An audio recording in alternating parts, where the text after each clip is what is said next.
This is a seriously big table.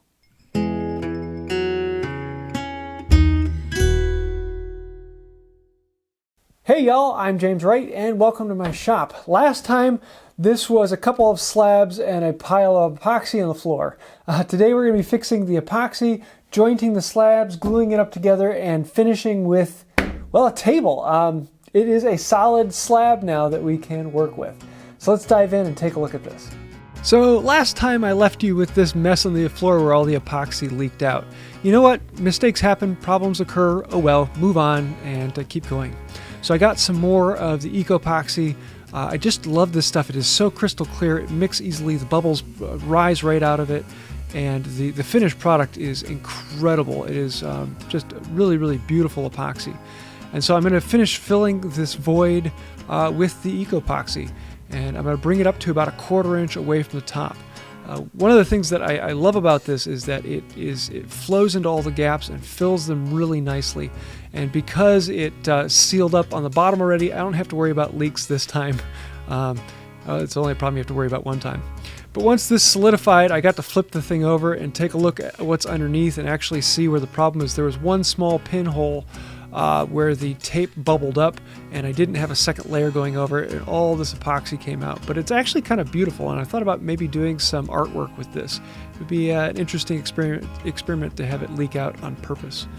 But we can continue on and start doing the joint work on this. The first thing I want to do is take the slab that's on the table, flip it up, and start working on the joinery on this one slab. This is one of the times where I am really thankful that I have this twin leg vise to hold this beast in place. Each of these slabs are around 200 pounds a piece and are not terribly easy to work with. But being able to clamp them both into a leg vise and drop things on the floor makes things a lot easier. Now what I want to do is come at it with a straight edge, and I have a video on making the straight edge a while ago, and I want to see where are the highs, where are the lows, how is it twisted. I want to get to know this board. This one particularly has a ridge right in the middle. It's a fairly even climb from one side to the other, about 3/8 of an inch high in the middle. And I can figure it out by the winding sticks, the straight edge, and eyeballing it and find out exactly where it's at. Then I'm going to come at it with my Stanley number 8, and I'm going to focus on hitting the high spots. Hit the high spots, particularly because this is a belly, I need to work from the high spots out. If it had a valley, I could kind of clean up all the way along it and just hit the high spots that way. But in this case, I'm going to hit this hill in the middle and check it occasionally with the straight edge and see where I need to spend some more time, where I need to work it down, and just keep focusing on the high spots. Eventually I'll have it down to where it's fairly close, and I can do these kind of stabbing passes along, and these will hit all of the micro high spots along it and skip over the low spots in between because it has such a long bed. And I'll just do this from one end to the other. This will end up taking 4 or 5 passes like this, and slowly working on it. Jointing this whole edge took me about an hour to do until I brought it all flat and square, and checked it with a square, checked it with winding sticks, checked it with the straight edge, and made everything nice and smooth and flat. Once I got down to the point where I was very happy with where it was at, then I could do a single shaving from one end to the other and just kind of work along the board and get that nice clean shaving all the way down. And this board is basically jointed. So I called over a friend, Luke Milkey, he's a videographer, and he helped me flip this one over and then bring the next board up into place and actually set the two beside each other so we can get an idea about, number one, the size of the table, but number two, what I have to do to the second slab in order to joint them together. And then once we had them in place and we found out what I needed to do to affect it, then we can take the slab and put the second one into the leg vices. And at that point, it's kind of second verse, same as the first. I'm going to keep going with the hand plane and smoothing it out and jointing this edge flat. But with the second one, the slight difference is that I don't really care if it's perfectly jointed and flat.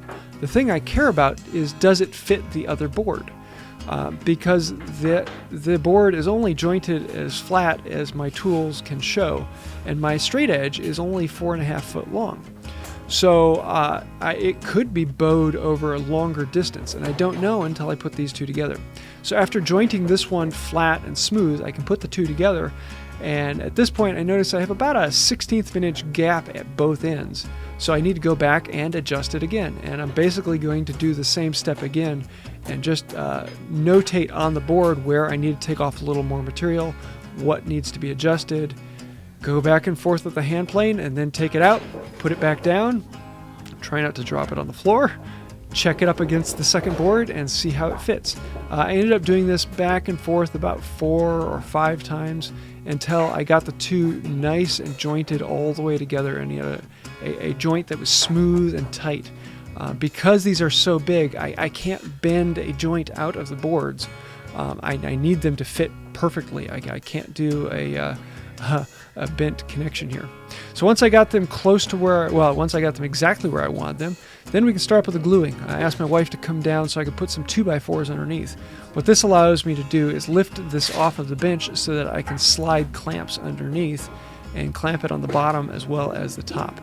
So once I get these boards in place, then I can actually start with the gluing. Normally I want to glue these, well, standing up, but it just wouldn't work. They're too big.